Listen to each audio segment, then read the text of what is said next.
Saya akan melanjutkan pada materi ketiga yaitu protein dan vitamin. Nah, adapun tujuan protein yaitu pengertiannya sumber protein, fungsi protein, metabolisme singkat protein dan akibat dan kekurangan kelebihan protein. Adapun vitamin yaitu pengertian vitamin, sumber vitamin, fungsi vitamin, klasifikasi vitamin laut, air dan lemak dan metabolisme singkat vitamin akibat kekurangan dan kelebihan vitamin.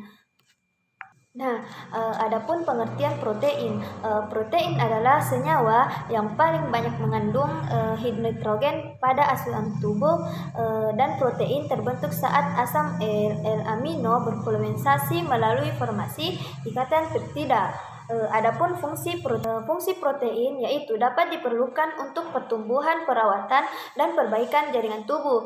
Yang kedua, peran sekunder sebagai sumber energi. Yang ketiga, penting untuk sintesis protoplasma, enzimis, protein glubara, dan hormon. Yang ketiga yaitu produksi dan pemeliharaan protein tubuh, dan diperlukan suplai asam amino esensial yang tidak dapat disintesi dalam terdapat pada gambar tersebut yaitu protein sintesis, yaitu arahan terdapat dari arahan glukosa atau protein. Kenapa bisa menjadi pada gambar tersebut dapat menghasilkan potensial esensial amino dan non esensial. Nah, adapun klasifikasi protein yaitu protein berperan pada bioksida seluler daripada umumnya mempunyai bentuk globular. Protein mempunyai sifat khas yaitu proksidase, pepsin dan polionukleotida. Adapun protein pengangkat mempunyai kemampuan membawa ion atau molekul tertentu dari suatu organ ke organ lain melalui aliran darah yang termasuk hemoglobin atau lipoprotein. Nah, protein juga struktural sebagai pembentuk sel jaringan dan memberi kekuatan pada jaringan yang termasuk elastisin, fibrin, dan keratin. Protein dapat hormon yang dihasilkan oleh kelenjar endokrin yang membantu mengatur aktivitas metabolisme di dalam tubuh. Adapun lanjutan dari protein, sumbernya yaitu sumber protein terdapat hewani dan protein nabati. Nah, pada tabel tersebut terdapat fungsi fisiologisnya yaitu jenis protein yang dalam pertumbuhannya dan perkembangannya.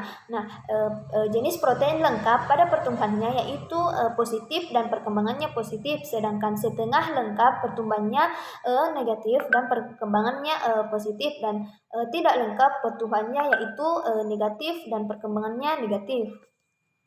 Adapun akibat kelebihan protein yaitu meningkatkan aliran darah ginjal dan laju filtrasi glomerulus dan menyebabkan stres pada ginjal. Yang kedua, mempengaruhi tulang positif dan negatif, peningkat ekstrim kalsium 50% berpotensi menjadi osteoporosis. Adapun akibat kekurangan protein, yang pertama itu peningkatan permintaan atau misalnya dalam infeksi atau stres.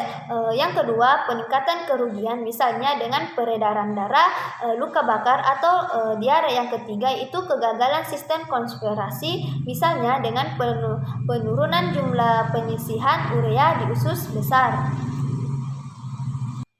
Nah, pada tabel protein ini terdapat berbagai macam makanan dan yaitu makanan ringan, makanan berat, dan makanan yang mengandung protein yang banyak. Adapun sumber proteinnya yaitu ikan, unggas, daging sapi, telur, produk susu dan kacang-kacangan dan biji-bijian. Nah, adapun vitamin yaitu 13 zat organik penting bagi kehidupan manusia dalam jumlah yang sangat kecil. Yang kedua, 11 diantaranya dari makanan A, B1, B2, B6, B12, C, K, folat, biotin, dan pantotenat. Yang ketiga, 2 niacin dan vitamin D dapat buat di tubuh jika ada asam amino triptofan yang cukup dan terkena pajanan sinar matahari. Yang keempat, penting mengontrol metabolisme tubuh.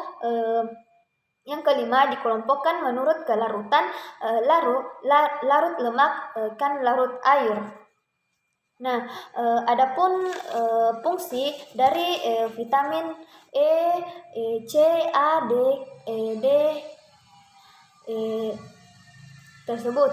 Vitamin terdapat berfungsi membantu pembentukan dan penggunaan sel darah merah, dan otot tubuh membutuhkan asupan vitamin yang cukup. Sedangkan vitamin C terdapat mampu melindungi sel dari jaringan tubuh dari kerusakan akibat radikal bebas.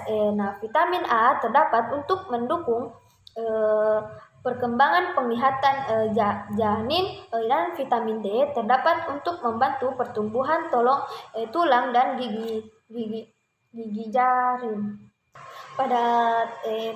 Terdapat pada gambar tersebut, dia menjelaskan terdapat arahan dari glukosa dan protein kenapa bisa menjadi pada gambar tersebut dapat menghasilkan protein esensial dan non esensial. Pada vitamin A, D, E, dan K, yang dimana vitamin A, D, E, dan K itu termasuk vitamin yang sangat dibutuhkan oleh tubuh karena mempunyai dispensable for oxidation of yang sangat penting bagi tubuh seperti vitamin B kompleks. Adapun vitamin yaitu vitamin C, penemunya yaitu Zeisenberg dan King pada tahun 1928 dan Kingnya 1932. Coenzym tidak ada biokimia atau fungsi fisiologisnya, yaitu antioksida kofaktor pada enzim hidroksalatin terlibat di sintesis pada kolagen karantin dan neuropnephrin. Nah, adapun defisiensi sindrom dan Thomas Skur kehilangan selera makan, memperlambat penyembuhan luka, gusi berdarah, dan retak pada kapiler. Adapun kelebihannya yaitu dosis besar negatif 2 gram pada vitamin C adalah di area hal itu karena tidak absorpsinya vitamin C di sistem intensial yang mungkin memproduksi diare osmotik, batu ginjal, nephrotias, juga asam oksalat atau asam urat dosis tinggi, kronik, kerusakan metabolisme, besi, homokromo, dan tosis. Adapun sumber makanan yang baik dari urutkan yaitu semangka, brokoli, asparagus, pepaya, bunga kol, jus anggur, sayur hijau, lemon, dan stroberi.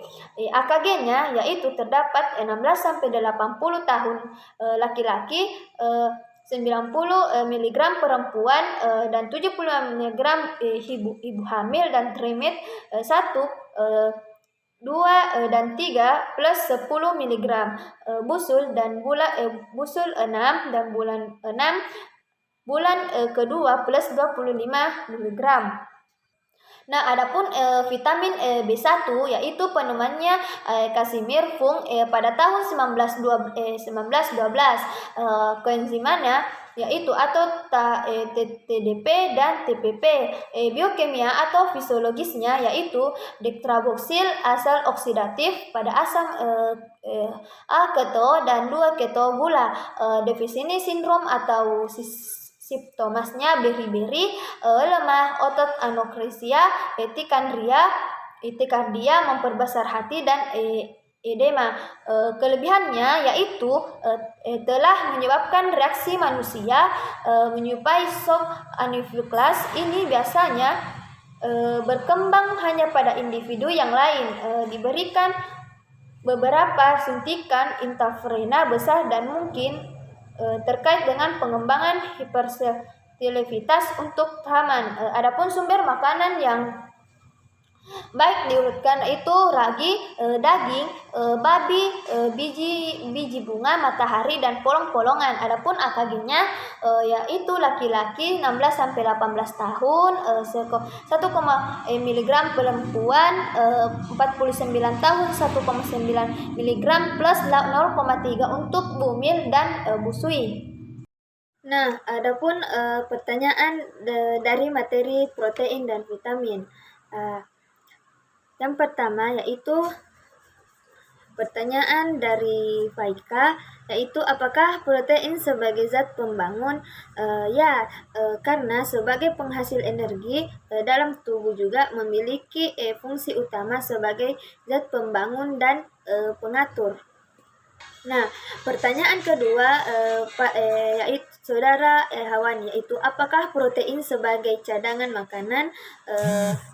Karena protein juga bertindak sebagai cadangan makanan yang memberikan energi jika dibutuhkan oleh tubuh.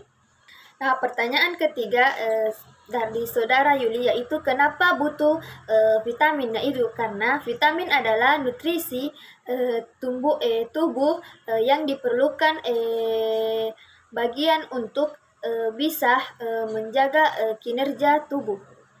Nah, pertanyaan keempat pada saudari Ari, yaitu berapa kali minum vitamin C dalam sehari? Yaitu dewasa 100 sampai 250 mg atau 1/2 kali sehari. Untuk anak-anak terdapat 1000 sampai 300 mg. Nah, pertanyaan kelima dari saudara Nasril, yaitu kapan waktu terbaik konsumsi vitamin D? Yaitu suplemen vitamin D dapat dikonsumsi pada sebelum atau sesudah makan.